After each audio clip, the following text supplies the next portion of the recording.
Hello, everyone, and welcome to bonus episode number 138 of the Culips English podcast. My name is Andrew. I am your Canadian English study buddy, and I hope you're doing well. Thank you for clicking play and joining me for another exciting adventure here at Culips.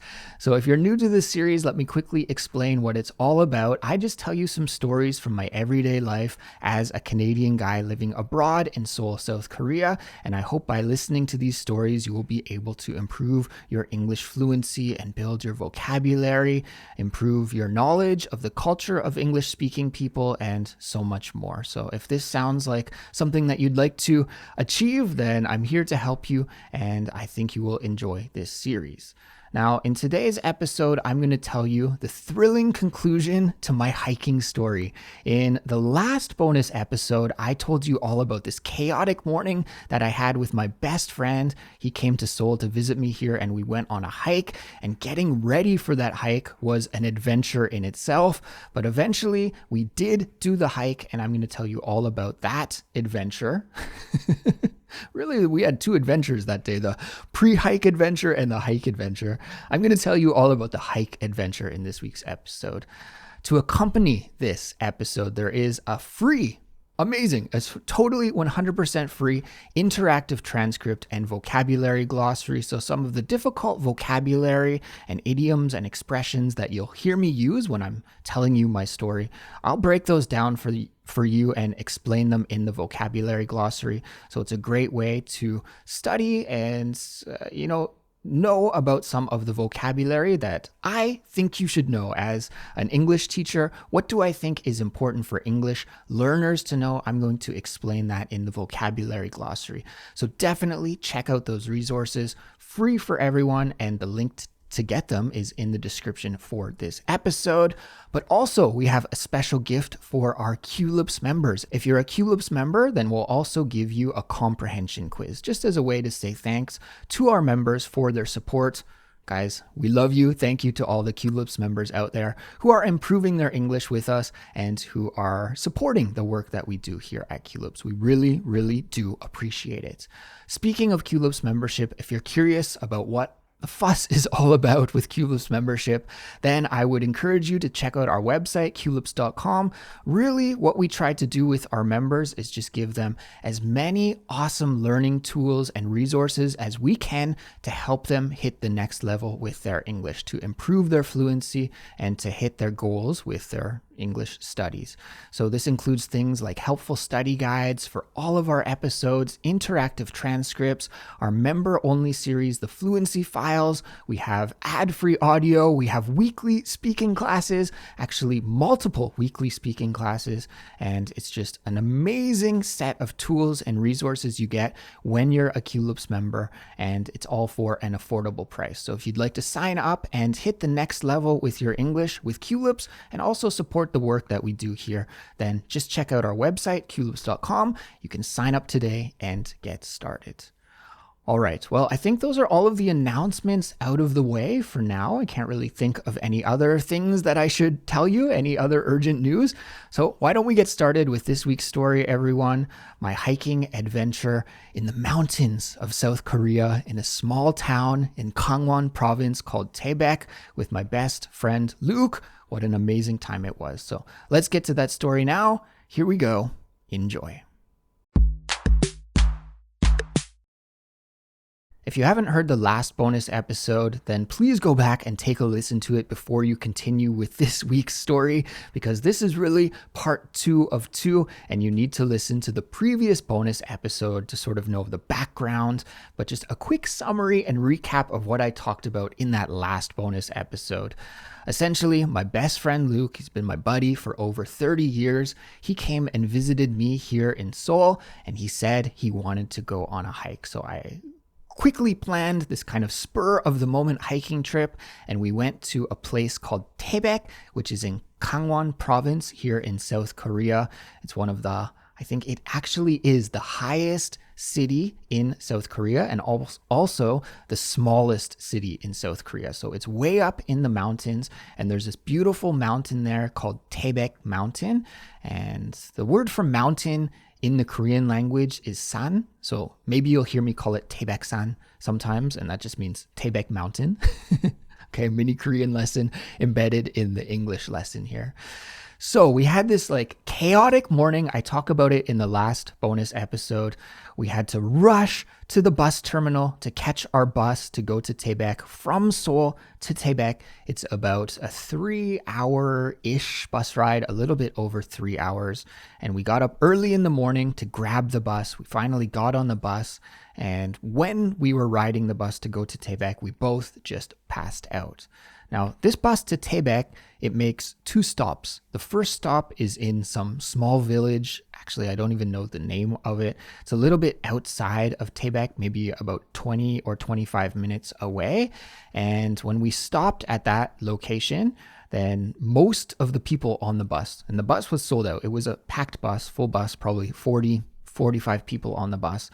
When we stopped there, most of the people got off the bus. I think there were only 4 passengers, including Luke and including me, after that stop. And so the bus really cleared out, and that kind of woke Luke and me up at that point. So most of the people got off the bus, and then we took off from that spot to go to our final destination in Taebaek. But we were both kind of groggy. You know, you wake up and you're like, what's going on? You see all the people getting off. Thankfully, I knew that we were making 2 stops, or else that might have been a little bit confusing and we may have accidentally got off the bus at that point. But thankfully, I already knew that that was going to happen, so we didn't accidentally get off at that spot or anything.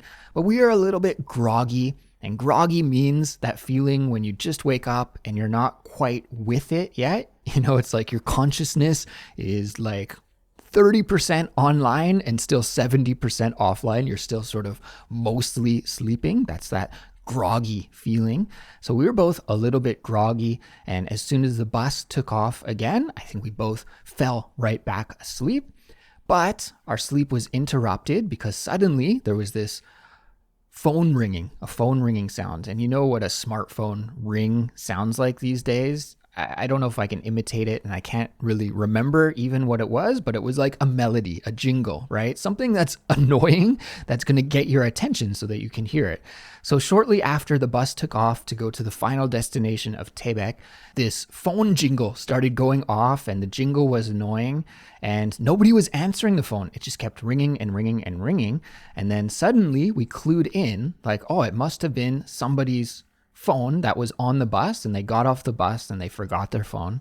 So this phone just kept ringing and ringing and ringing. And then finally some passenger, one of the other passengers, got up and started looking for the phone. We were sitting in the back of the bus, and this phone was ringing more from the front of the bus. And so this woman got up and she was looking for the phone. And then the bus driver was yelling at her, like, sit down, you can't be standing on the bus and walking around on the bus, just let it ring. And so she sat down, and the bus driver was like, I'll find it once we get to Taebaek, we're almost there. But the phone just kept ringing and ringing and ringing, really annoyingly. I guess the owner of the phone was pretty desperate, right? Wanted to get his phone back or her phone back as soon as possible. And so the phone just kept ringing and ringing and ringing, and that was like the end of our sleep. The grogginess wore off at that point, you could imagine, with the bus driver yelling at the passenger and the passenger rummaging around and the phone ringing and ringing and ringing. Wow. Okay. Rude awakening. Okay. Our peaceful sleep on the bus was finished. Anyways, we finally got to Taebaek, and we arrived, I think, just before 9 in the morning, somewhere around 9 in the morning. I can't exactly remember. And as soon as we arrived, our first goal was to store our bags somewhere. We had backpacks with us. And of course, in our backpack, we had some supplies for hiking. We had also our clothes for after hiking and for the next day. And I think just some other little things. We probably had our cameras, maybe our headphones, just some stuff that we didn't really need to bring up the mountain with us, right? You don't need to bring your clothes for the next day up the mountain with you. You don't need to bring your headphones up the mountain with you. So we wanted to find a locker where we could just bring our essentials, and then we could store our other items that we didn't really need until later in the day. And so Luke was like, there'll be a locker in the bus terminal, right? And I was like, maybe. I wasn't so certain. And we arrived at the bus terminal, and it's a pretty old bus terminal here in Taebaek. Guys, you got to know that this is like way out in the countryside, away from the modernness of Seoul. Seoul is a very modern, high-tech city, cutting-edge city. But once you get outside of Seoul, things are, I guess, like they are in the country in most parts of the world, right? The pace of life is a little bit slower. Things change a little bit slower. It's not as modern. And so, of course, in that bus terminal, there were no storage lockers. Also, it's a small place. I don't think there are a lot of tourists who are visiting Taebaek, especially not international tourists or tourists from different countries. Probably a lot of domestic tourism, Korean people going there to do the same thing that we did, to go do the Taebaeksan hike, but not too many international visitors. So unfortunately, there were no lockers in the bus terminal, but the good news is there's also a train station just right across the road from the bus terminal. So I said, let's go over to the train station. I had a feeling that we'd have better luck in the train station to try and find some storage lockers. So we walked over to the train station and we took a look, and no lockers there. So at this point, I was kind of like, I think we're just going to have to carry our full bags up the mountain. Now, of course, we only packed for one day. We were going to do the hike, spend the night in Taebaek, and then go back to Seoul the next day. So it's not like we had tons and tons of things with us, but still at the same time, we didn't want to have to hoof it up the mountain with those extra items. So we had to go back to the bus terminal because we had to catch a bus from the terminal up to the mountain, the start of the hiking trail. And as we left the train station, we noticed there was a small tourism information office. And so I said to Luke, hey, let's go in there, because I actually didn't know which bus we had to take to get to Taebaek Mountain. So I wanted to ask there what bus we need to take, and also maybe they would have a locker. Like, that would kind of make sense that there might be a small storage locker in the tourism information office. So we stopped in the office, and there was just this wonderful lady working there. She was so kind and friendly and nice. And if you are the boss of the Taebaek tourism information office, please give your employee a raise, because she is just amazing. It was great to talk with her. She was so friendly and gave us information about the area and told us how to get to the mountain. We spoke in Korean as well, which I really love, because it's not so often that I get to travel like this in the country without my wife. And when I travel with my wife, who is Korean, like a lot of times in this kind of situation, people just naturally speak to her and kind of just assume that I can't really speak Korean at all. And I kind of get ignored to an extent. But in this kind of situation where it's me and Luke, and we're both Canadian and very visibly foreigners, well, then there's no option but to speak with us. And so we had a nice conversation, and I just love that it had been a little while where I got to have a nice kind of small talk conversation with somebody in Korean. So that was cool. And the really nice thing, I asked her, like, do you guys have any lockers? Is there any place where we can store our bags? And she told us that the train station used to have lockers, but for some reason they just removed the lockers, and that was a little bit unfortunate. But she offered to watch our bags for us. She said, if you trust me, then you can put your bags here. And she had this place which was like a direct line of sight from the CCTV security camera. So she's like, I'll put your bags here. They'll be in direct view of the security camera, so that if something happens to them, we can just watch. And, you know, of course, I 100% trusted her. And Taebaek's a small, sleepy town. I didn't think that too many people would be going through that tourism office anyways, and especially to mess with a couple of bags. And like I said, we just mostly had our clothes in there to wear for the next day and after the hike anyway, so it's not like there were really, really valuable things in our bags. But she was kind enough to offer to watch them for us, to keep an eye on our bags for us. And that's a great idiomatic expression, to keep an eye on something. Please add that one to your vocabulary if you don't know that one already. To keep an eye on something just means to watch something for someone. So maybe if you had a dog and you were going away for the weekend, maybe you could ask your neighbor to keep an eye on your dog, to come and watch your dog and to take care of your dog while you were away on that weekend trip. Something like that. That's how we can use this expression. So the tourism information office lady, she offered to keep an eye on our bags for us. And she just said, make sure you're back by 6 p.m. because that's when I'm clocking out and going home. To clock out is like an old expression, but it just means to finish your shift at work, right? Back in the day, people had punch cards. I mean, this is even before my time, so this is really back in the day, but I know I've seen this on movies and TV before. You'd have this punch card, this card that you would put into a kind of machine that would make a punch and say that you started work at this time and finished work at a certain time, and we would call that clock in and clock out. So we still use this expression today, to clock in, to clock out, even though we don't use the punch cards anymore. But the lady at the tourism information office, she was going to clock out at 6 p.m. So we had to return back to that office to get our bags by 6 p.m. But she was kind enough to watch our bags for us. So that was great. After that, we went across the road again to a little convenience store and we stocked up on some supplies. I think we got some water, we got some chocolate bars, some bread, and we also bought cup noodles. Cup ramyeon is what they say in Korean here. And that's just like those instant noodles that are so delicious. And Korean people, a lot of the time when they go hiking, they'll stop either at the top of the mountain or halfway up the mountain to have a little snack. And they bring the cup noodles, and it's just a wonderful snack to have, especially on a cold winter's day, because we are doing this hike in January. So we got our cup noodles, our instant noodles, and I also filled up my water bottle with some hot water so I could actually make the instant noodles at the top of the mountain, because I didn't think there would be a hot water machine up there. As high tech as South Korea is, I didn't expect to see a hot water machine at the top of the mountain. So anyways, we are all geared up. We had all the supplies we needed. We dropped our bags off. We were ready to go. We went over to the bus terminal. It was perfect timing. We only had to wait a couple of minutes, and then we were on the bus to get to the trailhead at the start of the mountain. And when we arrived, it was a winter wonderland. It was absolutely beautiful.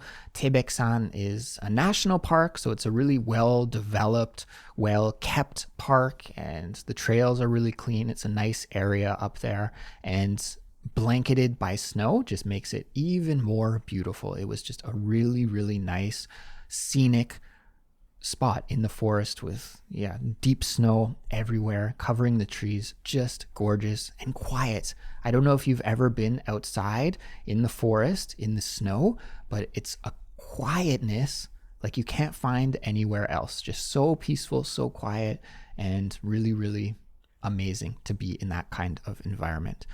So we were planning to do a loop. The trail that we were going to take was kind of a circle. It would go up one side of the mountain and get to the peak, and then go down the other side of the mountain. And so we found the trail head where the trail starts, and we were on our way.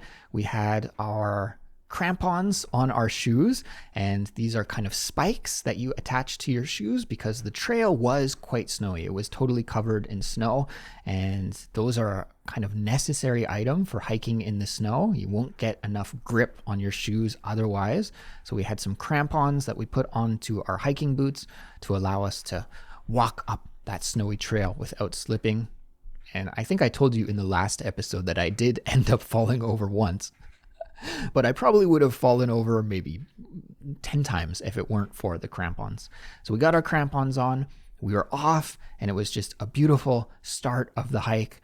And we were about 30 minutes into our hike, maybe 20 to 30 minutes into our hike. And suddenly there was a park ranger, and the park ranger gave us the X sign. And the X sign here, when you cross your hands and you say no, okay, the park ranger said, no, you cannot continue anymore on this trail. It is closed.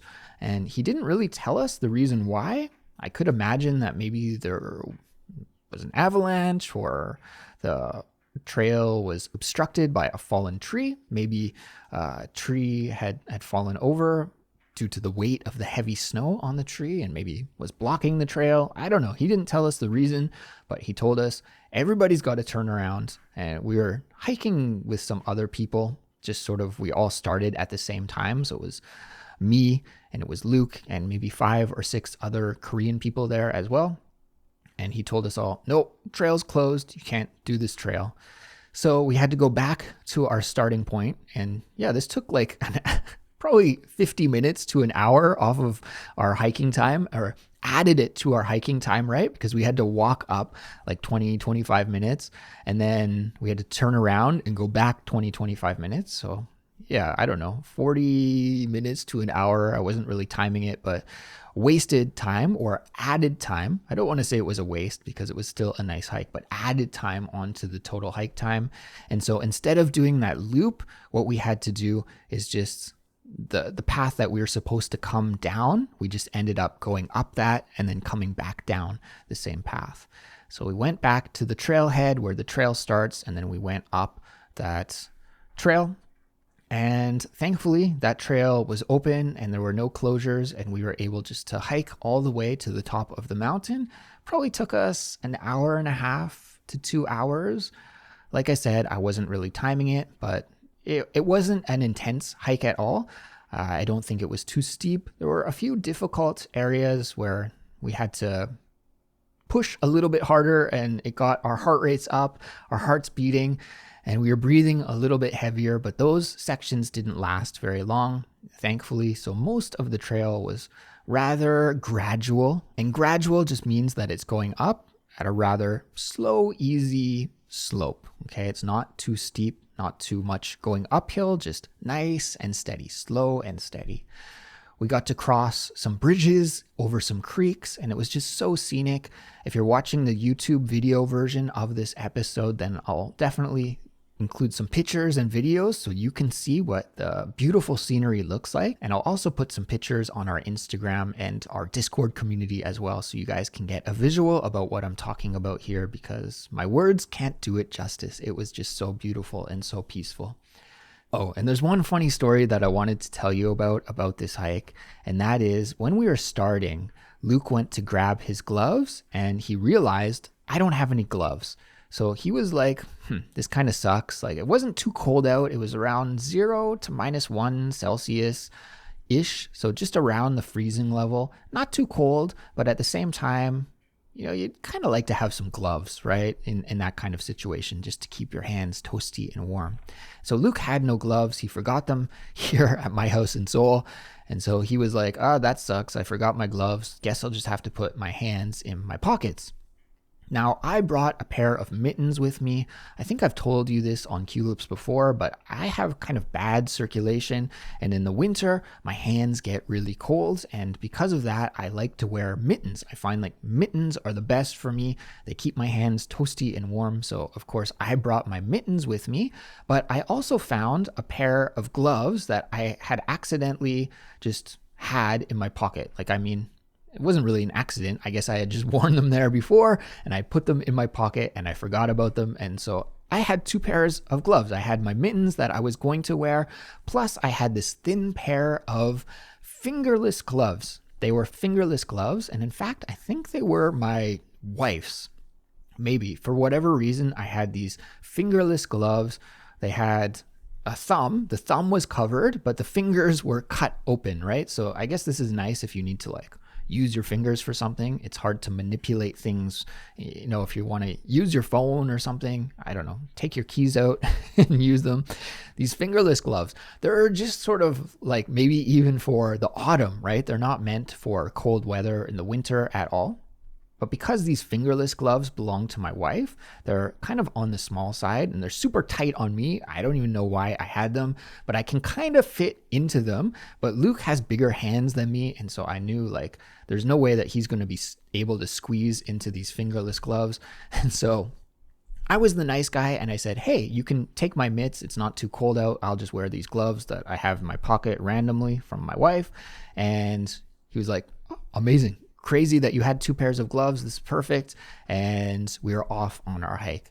Now, this didn't cause any problems going up. It was totally fine. But when we finally got to the top of the mountain, suddenly, I guess we were protected by the wind going up the side of the mountain. But when we got to the peak, then suddenly it was crazy windy. And the peak of the mountain is actually really beautiful. I'll share some pictures of it. There's this really cool kind of altar, and I'll put some information in the description for this episode about that altar, and I'll link to it on Wikipedia if you want to learn more about it, because it is a kind of cool place at the top of Taebaek Mountain. I won't go into the details here, but really nice. And also there's this kind of tradition that hikers in South Korea do. At the top of every mountain, you'll see a sign that says the mountain's name, and it usually says how many meters above sea level it is as well. And it's tradition that you should take your photo with this sign.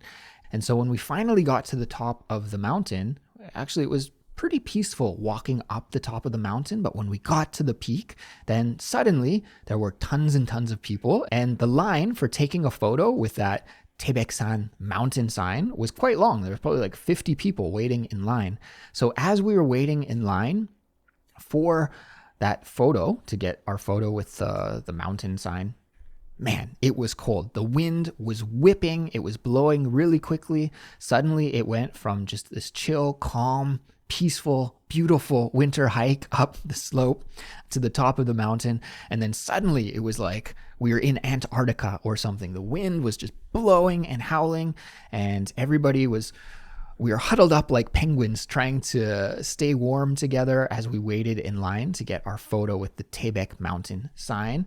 And in that time, that's when my hands started to get really freezing cold, and my fingers were like totally unprotected, right? I had no covering on my fingers, so I had my hands in my pocket, but I had to take my hands out. I wanted to take some photos, and Luke was like, "Can you take my photo here? Can you take my photo here?"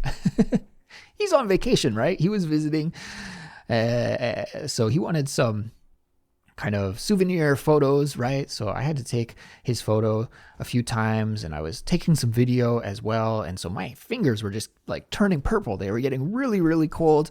And yeah, it was bad. So finally, it was our turn in line. We got our photo with the mountain sign. Mission accomplished. And it was time to go down the mountain. We couldn't have our instant noodles at the top of the mountain. It was just way, way, way too windy. And in fact, nobody was eating there at all. It was just way too windy. So it was time to go back down the mountain, to descend the mountain. And as we were going down, I have to say, going down for me personally is often much more difficult than going up the mountain. For whatever reason, it's just more wear and tear on your knees, right? It's more difficult on your knees. And also we had a very snowy trail. Remember that there was a lot of snow on the mountain. And so going down was much more slippery than going up. And so we had to in fact, it was really fun going down. I want to say that we were carefully walking down, but in fact, we were more like sliding down. Luke and I both grew up skiing and snowboarding, so we kind of have pretty good balance in the snow, I think. And so we were both sliding down. And in fact, we saw some other hikers that had kind of plastic seats. And I guess you just like get to the top of the mountain and you want to sit down, you can have this sort of portable seat. But they were using those portable plastic seats to slide down, to toboggan down the trail. And Luke and I were both jealous. We're like, oh, that's the way to do it. We needed toboggans in that moment, but we didn't have any, unfortunately.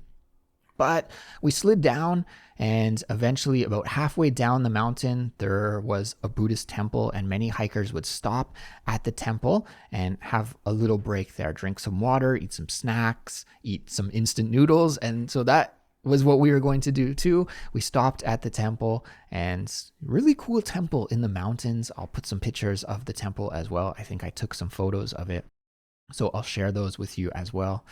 And we stopped to have our instant noodles. We got our little cup noodles ready, and I took out my insulated water bottle. Okay, important point. Insulated water bottle that's supposed to keep your water hot. Okay, took out my water bottle to make the instant noodles, and can you guess what had happened? That's right.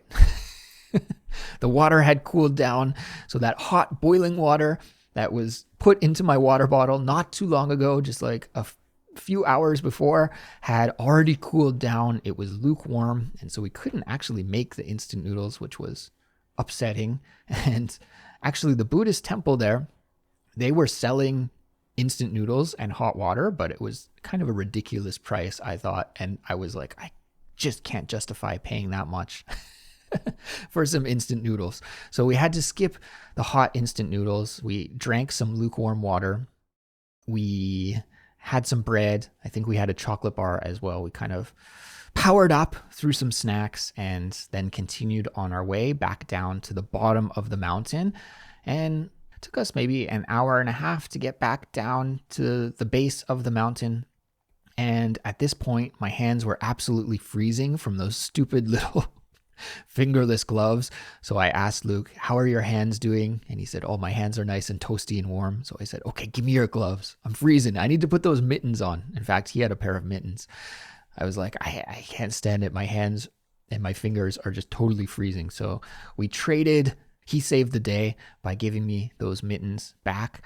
And yeah, then pretty much we were finished the hike. After hiking in South Korea, it's a tradition, something that you must do. I feel like you must do. And Korean people out there listening, tell me if you agree with me or not. But you got to go to a little restaurant, a local restaurant.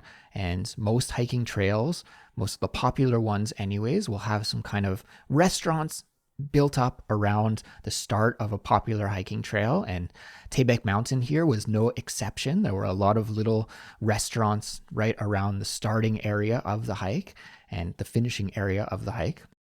And so after the hike, then we went to one of those restaurants and we had a pancake, Korean style pancake made out of potato, which is a local specialty vegetable of the Gangwon region. So we had this beautiful Korean style potato pancake. I guess the most similar Western food that I can compare it with is like a hash brown. So if you know what a hash brown tastes like, it's a little bit similar to that. Not exactly the same. It's not deep fried or anything like that, but kind of tastes a little bit similar to a hash brown. So we had this nice, big, beautiful potato pancake. And we also had a bottle of rice wine called makgeolli here in the Korean language. So some makgeolli, some potato pancake. And yeah, it was just a great way to relax after the hike and to warm up a little bit. And yeah, after we had finished with that, we took the bus back to the city. We went back to that tourist information office and we said hello to the lady again, and we got our bags and thanked her, and we were on our way. I think it was around 4:35 p.m. in the afternoon by this point. We checked into our hotel and we showered and changed and relaxed for a little bit, and then we went out on the town and we had a beautiful barbecue beef dinner. We walked around Taebaek. Of course, as I mentioned in the last episode, Taebaek is the place where I spent my very first year in Korea when I first came to this country. So it was very nostalgic for me to walk around through Taebaek, to see the old apartment that I used to live in, to see some of the old places that I used to visit and go to way, way, way back when I first came to Korea. Especially now, that I know a lot more about the language and the culture of South Korea. When I first came to this country, I was pretty much a blank slate. I didn't really know too much at all. But now that I've lived here for many, many years and I've acquired some knowledge about the culture and the people and the language, it was just interesting to visit again and to walk around and see some of the old familiar places. So much has changed in Taebaek, but also so much is exactly the same. So it was a real trip. It was really, really interesting to go back and experience that with, I guess, a more knowledgeable, wiser perspective this time. So that was really cool. And then, yeah, we didn't get up to too much that night in Taebaek. Things kind of closed down early and it was pretty quiet after our dinner and our walk. So we went back to the hotel. We were also pretty exhausted from that long day of hiking. We got a good rest in and we woke up the next day, had some breakfast, and then caught our train back to Seoul. So it's just a quick, short, and sweet trip to Taebaek, a wonderful hike, a 10 out of 10 experience overall. And I think, everyone, that'll bring me to the end of this week's story. So if you made it all the way to the end, thank you so much for studying English with me today. You put in some time, you put in some effort, you put in some work, and I can assure you that this is what you need to do to improve your English fluency. So you're doing the right thing. Keep going, great job, and if you keep it up like this, you will achieve your goals in English. Now, before I let you go, I have to share this week's completion code with you. The completion code is this week, it's actually going to be a phrase, an expression. And I would like you to make an example sentence with this expression and leave it in the comments either on the YouTube page or our Instagram page or our Discord community. And that will signal to me and signal to all of the Culips listeners out there that you did it, that you made it all the way to the end of this episode. So for this week's completion code, let's go with the expression to keep an eye on something. Remember, the lady at the Tourism Information Office in Taebaek, she kept an eye on our bags. She watched our bags for us when we went hiking. So I'd like for you to make an example sentence using this expression to keep an eye on something. And yeah, I'm very interested to see what you come up with. Go, go, go. And I look forward to your comments. All right, everyone, I've been talking today. I think it's time for me to wrap things up here. So please have a great week of English studying up ahead. Take care as always, and I'll catch you in the next episode. Until then, goodbye.